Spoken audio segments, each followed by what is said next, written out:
وی کله مې زړه غواړي چې الله دې بس خبرې کوي او زه دې اورم. نو وی څه کې وی اودس وکړم، قرآن راوالم، ناست یم، د الله خبرې دي هغه کوي او زه یې اورم. وی بل چې کله په دې باندې خېټه مړه کړم، نفس موړ کړم په دې باندې، نیت موړ کړم په دې باندې، وی بیا مې زړه چې اوس دې الله راته متوجه شي او زه دې خبرې کړم. وی بیا څه وی اودس وکړم، پاسم مصلی واخلم او د لمونځ نیت وکړم.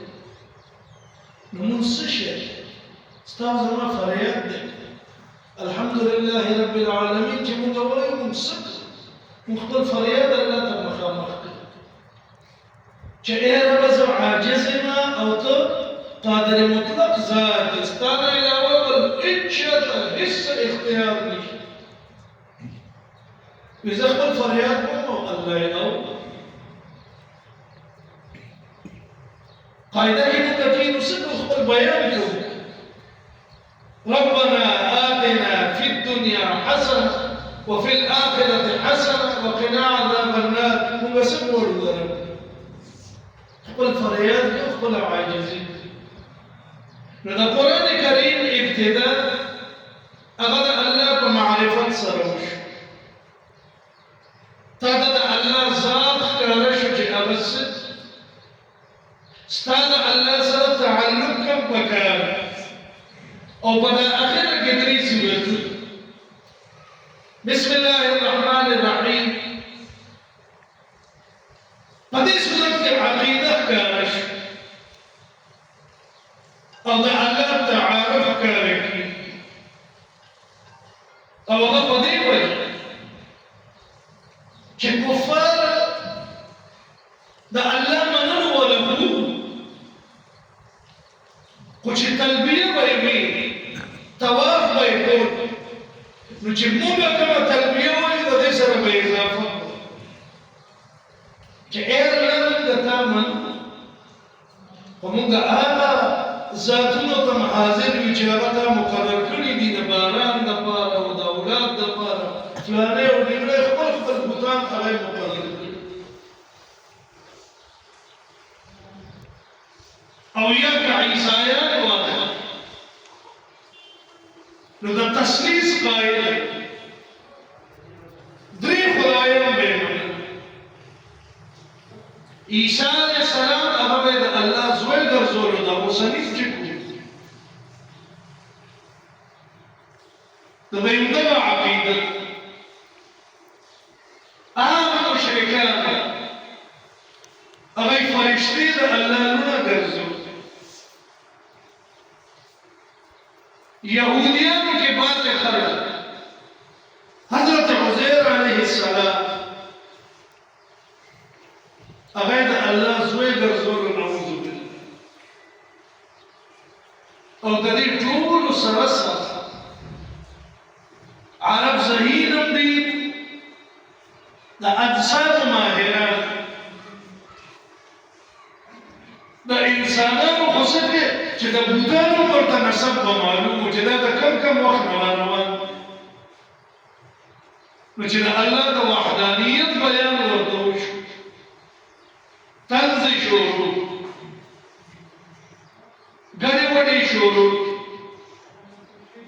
لکه د سورة صاد په ابتدا کې ذکر چې اجعل الآلهة إلها واحد. دا څه خبره شوه چې ټول خدایان ختم شو او د هغې په ځای یو مقرر شو. نو د دې سره سره به بیا تپوس کولو د حضور علیه الصلاة والسلام چې ښه دا ووایه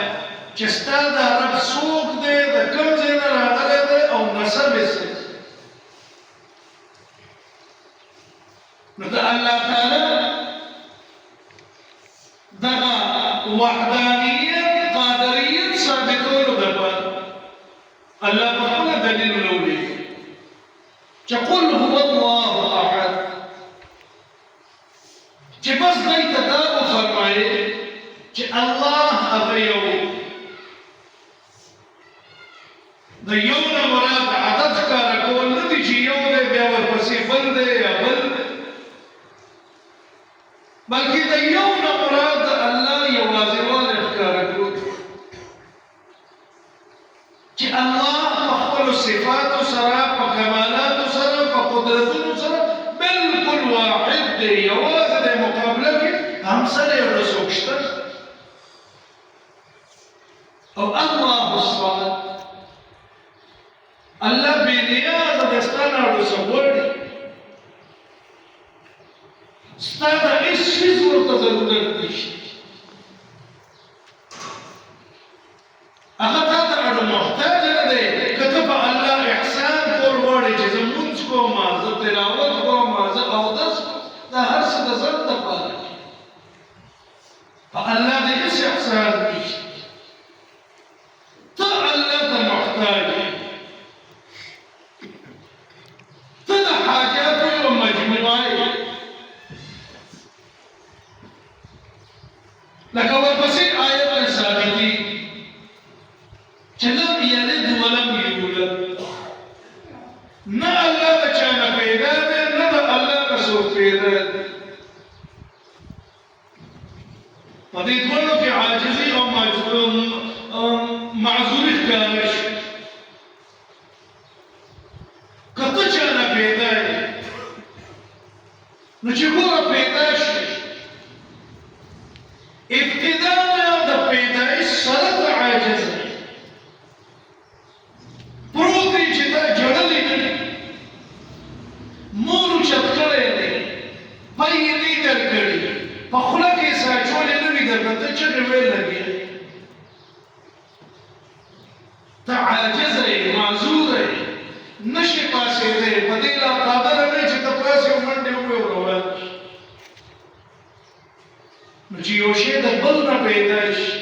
یو انسان د بل نه پیدا شي یو ذات د بل نه پیدا شي نو آیا هغه قادر کېدی شي بالکل نشي قادر او یا که ستا نه څوک پیدا شي نو زنانه ذات څومره تکالیفو سره مخ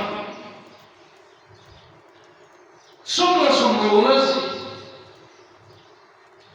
هر انسان په دې باندې واقف نو الله نه د چا نه پیدا دی او نه د الله نه څوک پیدا دی نو پته ولګېده چې د دې ټولو بشري کمزوریو نه الله بالا دی او ولم یکن له کفوا احد الله سره په همسروالي کې څوک نشته څومره خلق نمرود فرعون څومره دی چغې شروع انا ربكم الاعلى زه ستاسو لوی رب یم ګډوډ تعبیرات د هغې لپاره ګډوډ مثالونه به یې ورکړل لیکن هېڅوک د الله سره په برابروالي کې نشته نو دغه ځای پورې چې قرآن راورسېد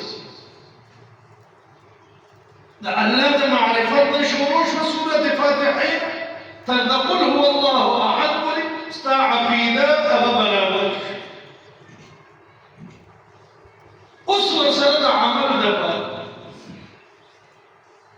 او په هغې کې احتیاج ظاهرول حدیث مبارک کې راځي چې حضور نبی کریم صلی الله علیه و آله وسلم دیتا معوذتین او حضور علیه الصلاة والسلام په خپله چې د شپې وده کېدل هغوی په لاسونو مبارک باندې دا به یې ووایي چوپ به یې کړل په ټول بدن به یې راښکل زما والد صاحب الله د ډېر لوی ژوند ورکړي الله د روغ صحت هم ورکړي زموږ د دعاګانو ستاسو د سرپرستۍ دپاره چې زه د وړوکوالي نه ګورم چې زما والد صاحب ته کېږي دا د هغوی عمل او په دې کې چې دا کومې دعاګانې تاسو موږ ته ښوولې شوي د کومو څیزونو نه د پناه غوښتلو راته ویلې شوي الله باندې دا هر څه پاک او صفا ساتي. نو موږ ته یو تکلیف نه بلکې دا خزانه ده بالکل دا ګوره صورت چې د دې هغه سمندر ته کوزېږي که نه هغه ملغلرې قسم دی که خلاص په دې یو آیت الله تعالی تاسو موږ ته کومه خزانه راکړي لکه بسم الله الرحمن الرحیم قل اعوذ برب الفلق تاسو فرمایي اے نبی کریم صلی الله علیه و آله وسلم چې زه پناه غواړم د خپل رب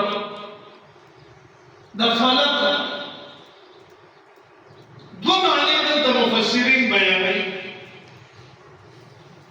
چې یو خو دا په سحر کې چې کومه رڼا راشي نو د دې نه مخکې چې دا څومره تیاره دا ټوله ته مراد چې په تیاره کې انسان ته هر قسمه تکلیف رسېدلی شي ستا په ذهن کې چې هر څه راځي هغه واچوه نو د دې نه دا پته لګي چې څنګه د سحر دا رڼا را مخامخ شي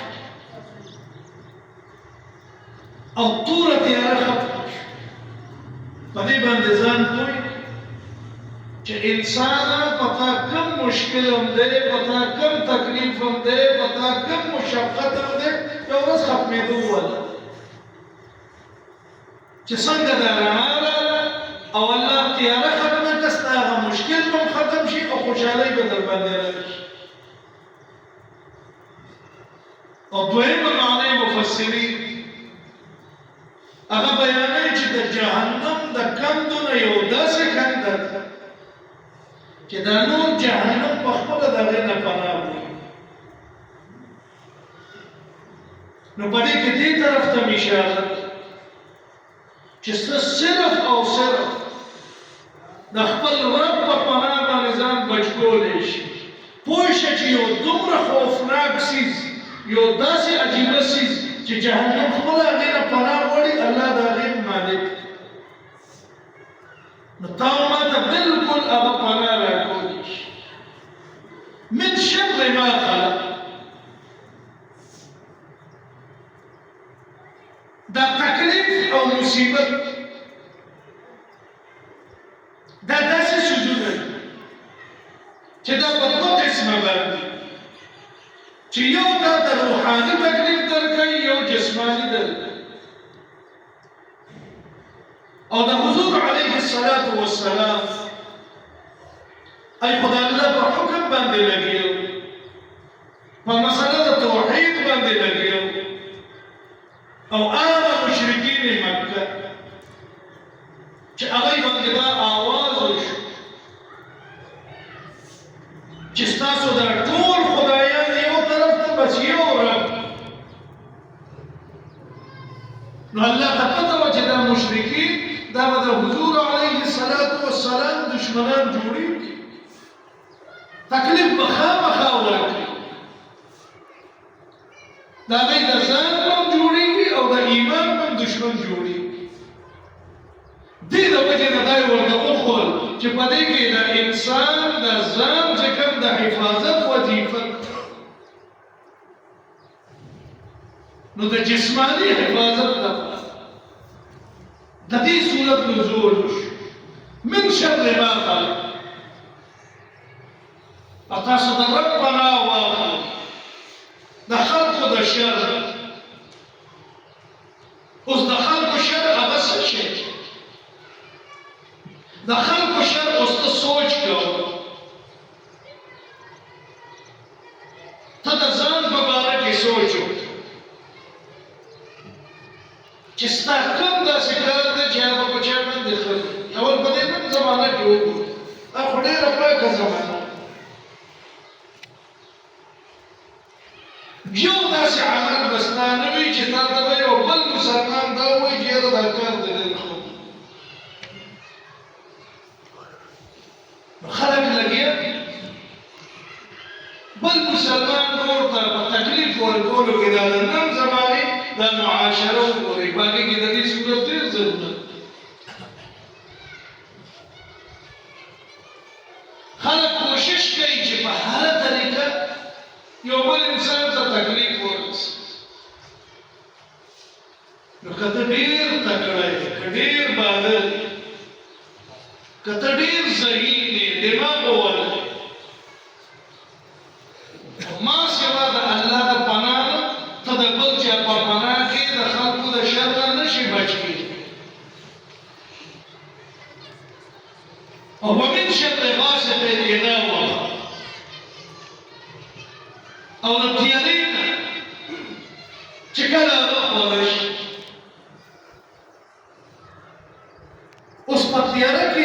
کم تکلیفونه دي که مشر هغه یریږي چې په لاره مې غل وکړي ډاکو مې کور ته رانه شي کنده کې ونه غورځېږي او د دې په زه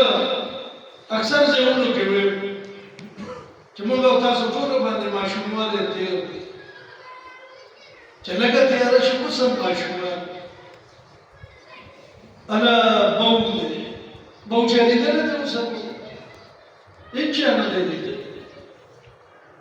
خو ماشومان هغه یو تصور په ذهن کې دی چې بوم دی بس مختصر درته دا د هغه بوم د لرې کولو دپاره مشرانو په ذهن کې بیا ما ته ډېر تصورات راځي چې غل رانه شي څوک مې ونلي کندې ته ونه غورځېږم بعضې خلک لکه زما غوندې د سپو نه یېرېږي سپی راپسې نه شي چېرته ما عبدالغفار استاد ډېر سخت یېرېږي سپي نه اوس هم یېرېږي نو د دې ټولو سوچونو نه د بچ کېدو دپاره چې ورو ورو تیاره راځي که د هر عمر انسان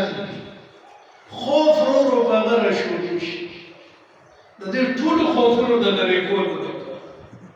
ومن شر النفاثات في العقد او په غوټو باندې پوکي ورکولو والا دلته زنانه یادې شوي دي مخکې صورت کې درته ویل او ومن شر حاسد اذا حسد او د هر حسد کولو والا چې هغه در سره حسد وکړي او دا ګوره ډېره بده بیماري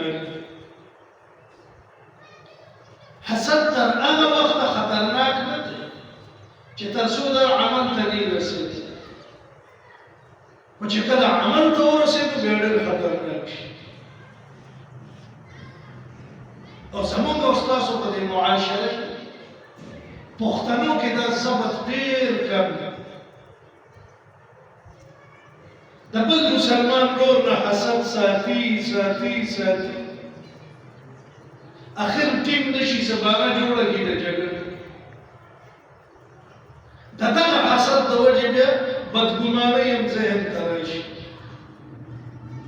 دې د وجې سورة الحجرات کې وویلی شو چې یا ایها الذین آمنوا اجتنبوا کثیرا من الظن د بدګمان نه ځان وساتئ عمومي طور سره زموږ او ستاسو د معاشره کې وګورئ نو حقیقي جنګونه دومره نشته حقیقي تکلیف یو مسلمان بل مسلمان ته نه رسي ټولې هوایي کیسې او د هغې مین وجه هغه د حسد او د حسد یو عام تعریف به درته وکړم وړوکی چې د حسد نه مراد د الله په تقسیم ناراضه کېدل نو آیا موږ ته دا حق شته چې موږ د الله په تقسیم باندې اعتراض وکړو فلاني انسان ته دې دا ولې ورکړي فلاني ته دې دا ولې نه دي ورکړي ما ته دا فلاني څیز ولې نه دی راکړی او فلاني ته دې ولې ورکړی آیا انسان ته دا حق شته بالکل نشته د خالق په تقسیم باندې رضا کېدل پکار نو په دې کې د ځان د حفاظت لپاره د حسد نه هم دعا ورپسې سورت بسم الله الرحمن الرحيم قل أعوذ برب مالک الناس اله الناس. په دې دریو آیاتونو کې ترتیب او درې سورونه ذکر شي. اول دا چې تاسو وفرمایئ چې زه پناه غواړم د رب د انسانانو. د الله صفاتي نومونه بې حساب، د رب هم صفاتي نومونه، په صفاتي نومونو کې دا د ټولو نه اعلی. انسانانو ته مخلوقاتو ته دا نوم په ځان باندې ډېر خوږ ساتل پکار دي، ځکه چې په الله باندې هم زموږ یو نوم ډېر ګران دی. او تاسو پنځلسمې سپارې په سر کې وګورئ، حضور علیه الصلاة والسلام دا ټول کائنات د هغې په وجه آباد دي. دا موږ او تاسو ته چې څه ملاوېږي د هغې په وجه ملاوېږي. الله دې موږ تر مرګه او پس د مرګه په قیامت کې د هغې په امت کې ساتي. آمین. الله تعالی ورته خطاب کوي په قرآن کې، دا ټول قرآن هغې ته خطاب کوي. او چېرته په نوم سره کوي او په یو ځای کې ډېر په مینې سره. سبحان الذي اسرى بعبده. دې د وجې په الله باندې دا دوه نومونه عبدالله او عبدالرحمن دا ډېر ګران دي. نو چې په الله باندې دا عبد دا لفظ ګران دی، په موږ باندې د رب دا صفتي نوم دا ډېر ګران او خوږ پکار دی. نو تاسو دا وفرمایئ دې خلکو چې زه پناه غواړم د رب، هغه رب چې د خلکو رب، او رب پالونکي ته ویلې کېږي، ضروريات پوره کولو ویله ته ویلې کېږي. نو موږ او تاسو د پیدایش نه ونیسه تر مرګه پورې هر لمحه زموږ د احتیاج. حدیث مبارکه کې راځي حضور علیه الصلاة والسلام فرمایي چې د څپلۍ تسمه دې وشلې دا هم د الله نه وغواړه. که ته وایې چې هغه مخامخ دوکان کې ما ته ښکاري تسمه کړه او زه دلته ولاړ یم، الله نه یې څه ته غواړم مخامخ ورځمه بس راواپیم، نو ستا دا ګارنټي شته چې ته به هلته ورسې؟ که په دغه ځای دې څه ووت، که ته لاړې دوکان ته دوکاندار باندې بد ولګېدې، طبیعت یې نه و برابر او درته وایي چې ځه نه یې درکوم، په تا یې نه خرڅ ملاو به شي. ځکه حضور علیه الصلاة والسلام فرمایي چې هر یو څیز د رب نه وغواړه، رب په دې خوشحالي. د رب ضروريات پوره کولو پالونکی زموږ د استاذ. ورپسې بل وصفات ملک الناس. ملک ویل کېږي بادشاه. د دنیا بس بادشاه، اصل بادشاه، اصل رضا هغه د الله، د قدرتونو مالک هغه، مالک الملک هغه ته ویل کېږي. دې د وجې په احادیثو کې راځي چې تاسو نه ګورئ د بادشاهانو بادشاه ځان ته په رسول نوم نه کېږي، لکه زموږ استازو په دې معاشره کې شهنشاه یې نوم. تاسو هم یاد ساتئ چې د چا شهنشاه نوم بدلوئ، دا خاصه او صفت دا صرف د الله. هغه الله چې هغه بادشاه نو یعنی د قرآن په آخر کې درته ویلې کېږي چې ستا د عقیدې، ستا د عمل، ستا د ژوند، ستا د نعمتونو د هر څیز بادشاه هغه الله. نو چې رب دې مغل شو، بادشاه دې مغل شو، آخر کې خلاصه درته وایي په دې آیت کې چې اله الناس، چې ستا ضروريات هم الله پوره کوي، ستا خېټ هم الله مړوي، ستا نیت هم الله مړوي، بادشاه دې مغل شو. نو خو پوه شئ کنه چې ستا د عبادتونو لایق هغه صرف الله. اله الناس. په دې کې د دې ټول قرآن او ستا د ټول ژوند دغه خلاصه ده چې رب دې مغه شو نو ورپسې د بیا بادشاه مغه شو. بادشاه هغه ته پکار دی ځکه چې رب او چې دا دواړه دغه شو نو خو پوه شه چې اله الناس چې زموږ او ستاسو رب هغه الله دی بل څوک نه دی. من شر الوسواس دا هغه وسوسه چې خلک یې درته په ذهن کې اچي، یعنې هغه وسوسه چې بغیر د خلکو ته ناست وي او په ذهن کې دې راشي. ډېر خلک یو عمل هغه سرته رسول غواړي، که دیني عمل وي او که دنیاوي عمل وي، اسباب دته مهیا خو بیا هم په سودا کې پروت چې دا فلاني عمل ته به مې سرته ورسي که به ونه رسي. دلته درته عقیده بلکل صفا کوي بس چې که هغه د جناتو نه ده که د انسانانو نه ده او تا ته وسوسې په ذهن کې اچي هغه ټولې ورکې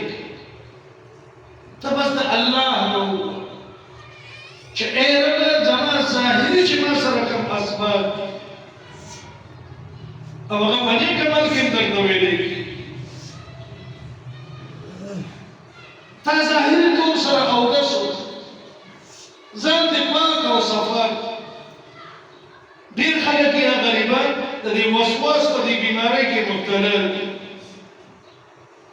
جمعه ته به راشي لمونځ ته به ودرېږي نیت کوم نیت مې کړی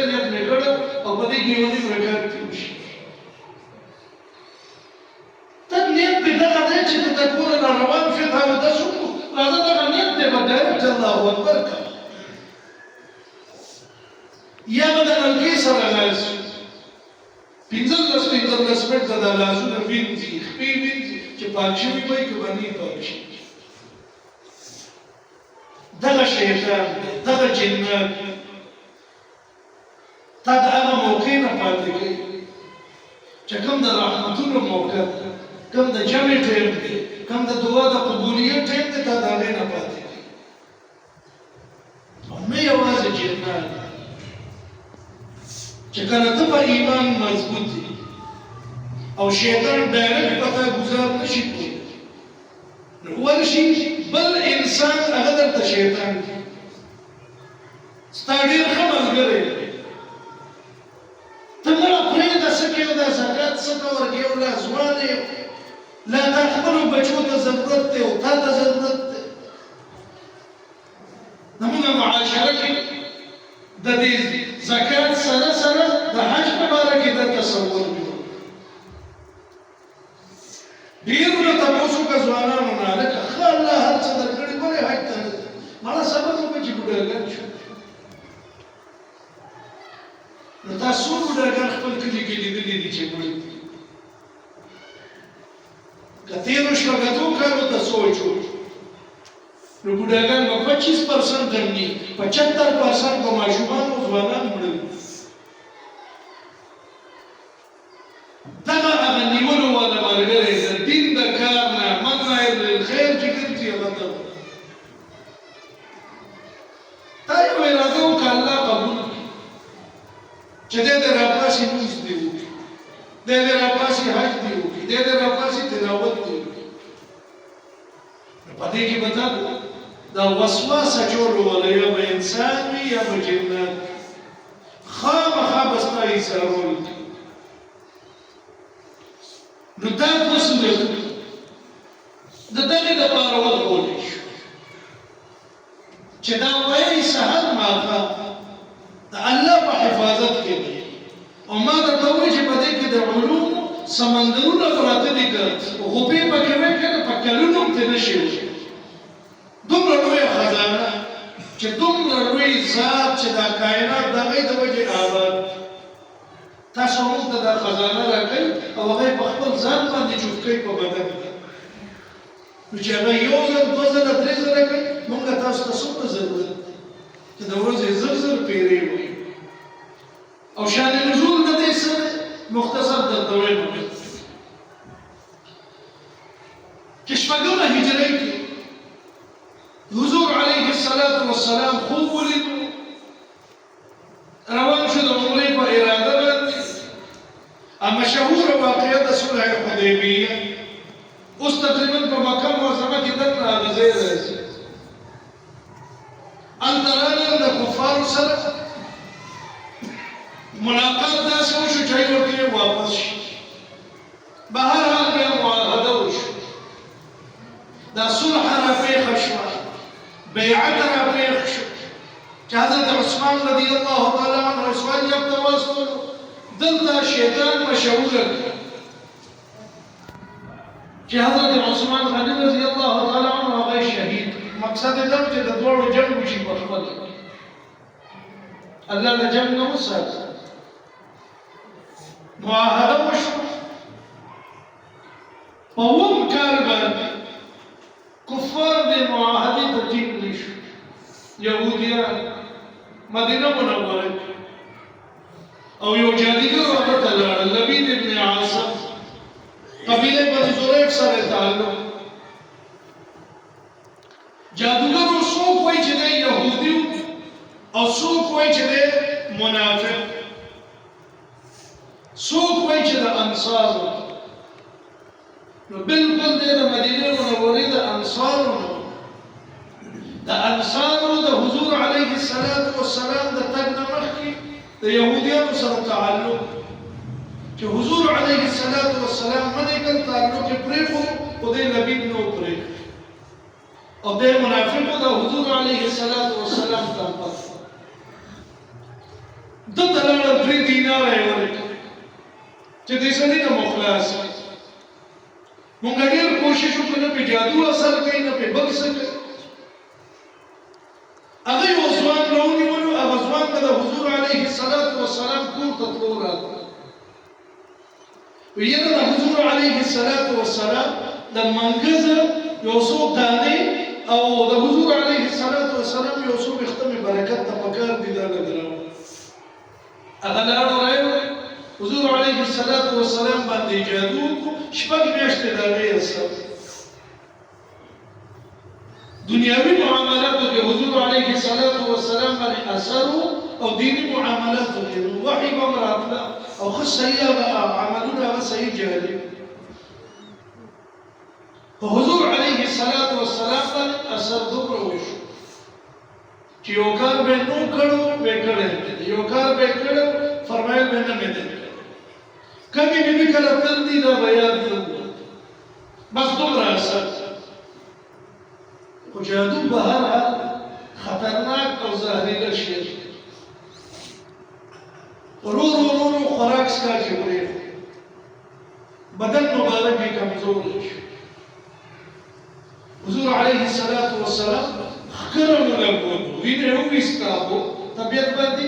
څه سپکوالی راغلی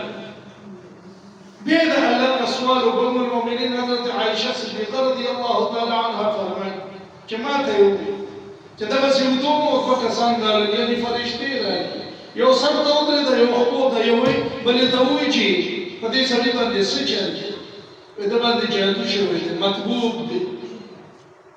وایي څه چل پې شوی دی وایي دا چل شوی وایي چا کړی وایي لبید کړی او د هغه لوڼو کړی دی لبید هم جادوګر و لوڼه یې هم جادوګر دی د غوټې ورکړې هغه ویښتو ته او هغې پې څه ووایي څه جادو منتر و چوفې پې وکړو وایي کوم ځای دی وی په مدینه منوره کې فلاني ځای کې فلانی کوی دی په هغه کوی کې د یو غټ کاڼي لاندې پروت حضور علیه الصلاة والسلام حضرت عمار رضی الله تعالی عنه او نور صحابه هغه واستل چې ویې کتل نو د کوی هغه اوبه بلکل داسې شوې وې لکه اوبو کې چې نکریزې وه چې دا د جادو اثر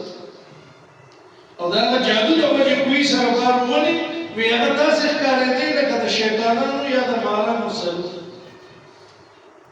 عربو کې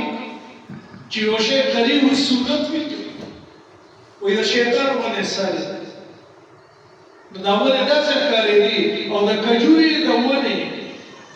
چې هغه کوم غونچک وي د هغې په یو پاڼه کې هغه نغښتلی شوی بعض روایتو کې دي چې موم یې جوړ کړی د حضور علیه الصلاة والسلام شکل مبارک هغه د مومو نه جوړ کړی او ستنې یې په هغې کې منډلې او غوټې یې ورکړې وې 11 نو دغه فرشتې بلې ته وایي چې دا د آیتونه دي دغه ټایم کې دا د دې سورتونو نزول وشو دا د دې امت خاص انعام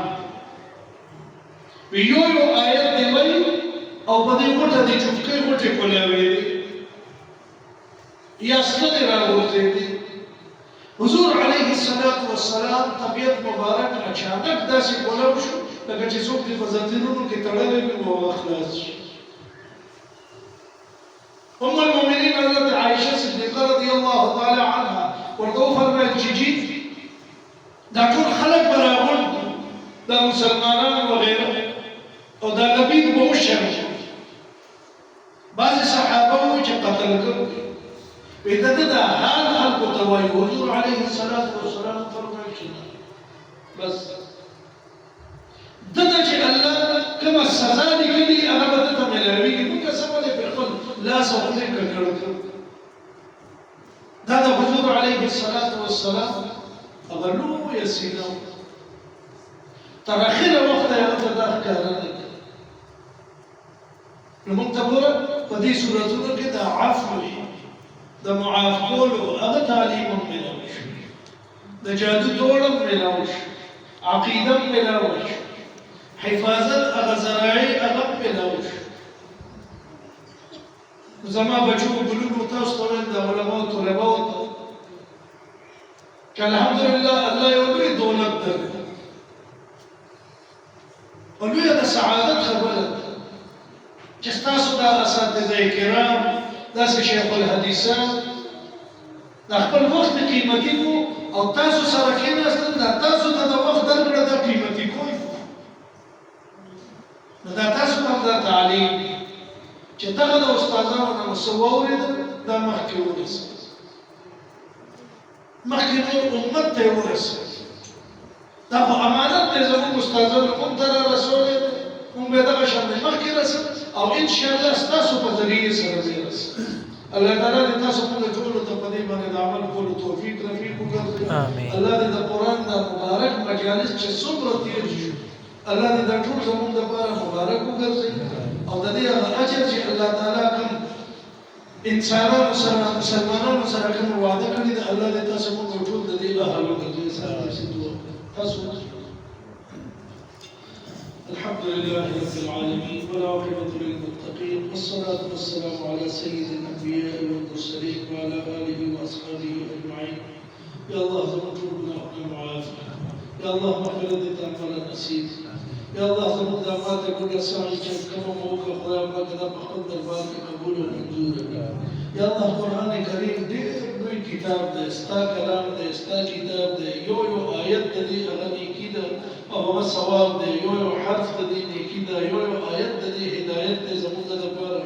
یا الله موږ په دې باندې عاملین وګرځي او یا الله زموږ د عملونه د په صفانیت سره وګرځي یا الله موږ ډېر کمزوري یو ناپوه یو او د دې کلام د یو آیت موږ قسم په خدای په حق ادا کولی شو په خدای پاک موږ انسانان یو کمزوري یو مجموع الحاجات ټول حاجتونه هغه زموږ په زړونو کې په سینو کې پراته دي هر لمحه موږ د قرآن ته محتاج یو یا الله موږ زموږ د ټوله زندګي د قرآن کریم په خدمت کې صرف کړو یا الله موږ چې دا کوم په علمي دیني خدماتو کې لګیا یو خدای پاک ته قبول او منظور کړي یا الله د جامع حقانیه د څومره بچي د ګلونه چې دي بالواسطه بچي دي او که بلا واسطه بچي دي خدای پاک دا ټول بهترین علما قراء حفاظ او مقررین وګرځي یا الله دا نور کوم ملګري چې ناست دي د اهل محله دا هر ورځ چې درس کې شریک شوي دي یا دا نن شریک شوي دي خدای پاک د دې چې کوم حوایج دي خدای پاک ته ورته ورکړي یا الله د دې مقدس مسجد ته وجه خدای پاک دې ته اجر عظیم ورکړي او یا الله زموږ د ژوندونه د قرآن کریم په خدمتونو کې صرف او یا الله موږ ته د زړه زده کړې توفیق د علما کرامو د وجې چې خدای پاک د جوماتونو آباد دي، د دیرې آباد دي، د محلې آباد دي، خدای پاک د دوی د وجود دا د معاشرې لپاره حسن هم دی او نعمت هم دی، همدغه شان دی قایم او دایم ساتي. ربنا تقبل منا انك انت السميع العليم وتب علينا انك انت التواب الرحيم برحمتك.